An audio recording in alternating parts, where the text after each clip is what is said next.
নমস্কার। ধনবাদ ঝাড়খণ্ড থেকে বুদ্ধদেব ভট্টাচার্য। এখন আমি যে ওই সমস্ত জাতক জাতিকাদের বলছি যারা পড়াশোনা হয়ে গেছে, চাকরির জন্য এদিক ওদিক দৌড়াদৌড়ি করছে, বেশিরভাগই তারা সরকারি চাকরির জন্যই দৌড়াদৌড়িটা করে। তো সরকারি চাকরি দৌড়াদৌড়ি করলেও দেখুন, এইগুলি প্ল্যানেট সাপোর্ট না হলে হয় না। এমনও দেখা যায় যে ভালো স্টুডেন্ট, খুব ভালো, তার চাকরি হলো না, এজ পার হয়ে গেল, চাকরি হলো না। আবার তার থেকে অনেক ইনফেরিয়ার, তার চাকরি হয়ে গেল।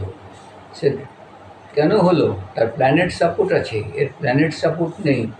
এই জন্যই আপনারা এমন করবেন, আপনাদের ডেট অফ বার্থ নিয়ে কোনো জ্যোতিষীর কাছে যাবেন যে ডেট অফ বার্থ দিয়েই কাজ করে, তার কাছে গিয়ে বলবেন সরাসরি যে আমাদের সরকারি চাকরির দেখুন যোগ আছে কি না।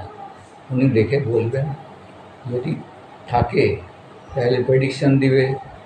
প্রেডিকশানে যে স্টোন লিখবে সে স্টোনটা নিজেরাই করবেন, কারণ নিজেরা কিনলে ভালো কিনবেন, সেটা সার্টিফাইড স্টোন নেবেন, যেন সে রিটার্ন হয়ে যায়, লিখিত রসিদ থাকবে সেটা কাজ করবে।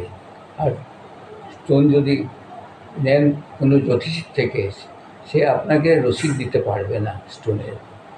কাজে আপনি রিটার্ন কোথায় করতে যাবেন কাজ না হলে?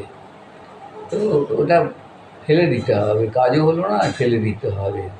ওই জন্য অবশ্যই একটু জ্যোতিষীর কাছে গেলে সুবিধা হবে, সময়টাও বাঁচবে। কারো যদি এর মধ্যে ইচ্ছা হয় যে না দেখে নিলাম যে না হলো, হবে না, তখন সে লাইন চেঞ্জ করবে। আর এরপরেও কারো ইচ্ছে হবে যে না তবুও দেখি, সে দেখুক, সে লাস্টে গিয়ে বুঝবে যে হ্যাঁ, যিনি বলেছিলেন ঠিক বলেছিলেন।